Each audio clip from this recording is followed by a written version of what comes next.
Sorry. It was also not a great day because I had been going up there to help out this pharmacist who just wasn't doing his job. He was just standing around there all day.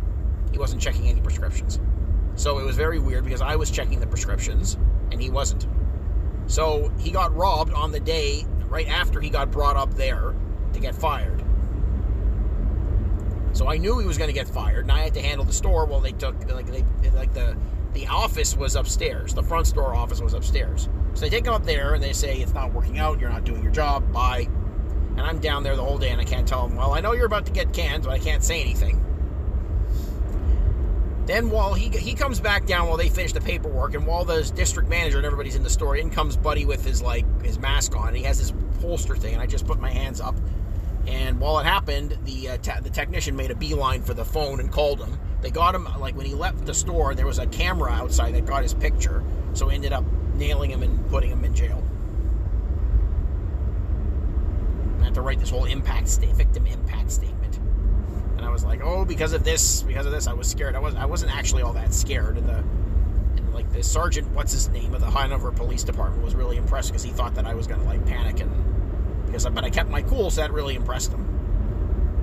So, something to remember: if you ever get in a situation where there's a lot of danger and you keep your cool, cops will look up to you and think you're a pretty cool guy. Mm-hmm. Because, especially if you're not trained to be a police officer, because they're supposed to keep their cool.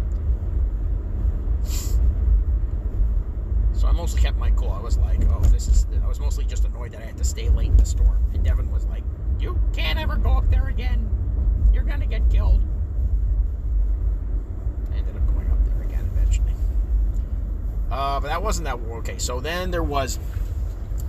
Once upon a time during the pandemic, before we started getting together, I walked into a store in Orangeville. You know where Orangeville is? I think so. It's about an hour. It's about an hour away from Guelph. If you start at Guelph and you start going down a highway, you'll eventually get to Orangeville. And Orangeville is about an hour, sort of northwest of Toronto. So you can drive directly from Guelph to Toronto if you go through Orangeville. Anyway, I get there, and there's a stack of prescriptions that are this thick. And luckily, nobody came in the whole day. The prescriptions pile was alphabetized. So, I started at A, and I got halfway through S. Wow. When the manager, Amanda, got in, she couldn't believe how far I got. And every time I go to that store, I'm thinking, I say, hi, Amanda, do we have a big pile of prescriptions? And she always laughs. Because she couldn't believe that I got more than 2/3 of the way through the alphabet. If I'd gone through S and maybe T, then I probably would have been home free, because a lot of those letters don't really have much going for them. U, V, Y, X. Probably not a lot of X's. Maybe some W's, maybe some Z's. But I just couldn't do it anymore. I even texted her. I was like, so I saw your stack of prescriptions. I got to midway through S. She couldn't believe it. But that was a funny moment. Yeah, it was. But it was not fun punching through all of those prescriptions.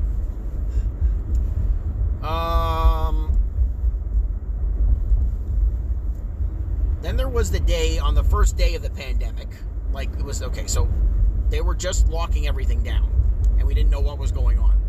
So some nurse comes into the store at Rexall in Belmont and demands 2 bottles of codeine cough syrup. And I didn't want to give it to her. So she started calling me a fake pharmacist. She took my name and she took my picture, and she went to the college, and everyone was like, oh, she's completely out of her mind, Josh. But it was still very, tiring, and I was very frustrated. It took a long time for them to resolve it, too. And because it took a very long time to do it, and people understood that we weren't just shutting down for 2 weeks, her complaint looked more and more stupid, because she wanted to hoard a bunch of codeine cough syrup. And suddenly everyone was starting oh shoot, the supply chain is getting all disrupted, and this person wants 2 bottles of codeine cough syrup. So it worked out well for me, but it was still not a fun time.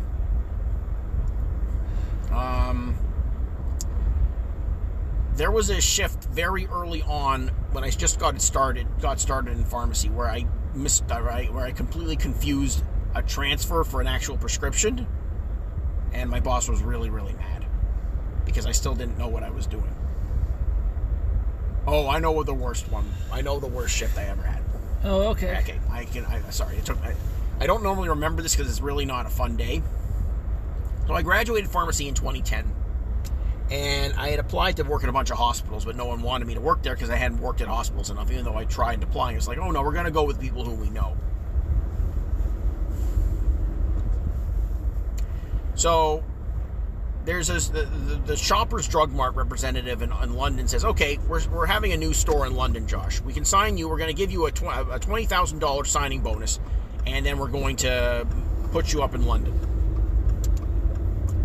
So I go there for the summer of 2010, shortly after graduating. I wrote my licensing exam, and I thought I failed it, so I was preoccupied with that. I ended up passing the licensing exam, but I wasn't prepared for what came afterwards. Because after you do the licensing exam, you have to do what's called an internship, where you're not a full pharmacist. You are getting paid, but you're not a full pharmacist. You're supposed to work for 12 weeks, and you can't really check a prescription until you're approved. I don't know if they even still have internships, because this was 16 years ago. Anyway, the problem with me is that I had tried to get a pharmacy job for a long time when I was in school.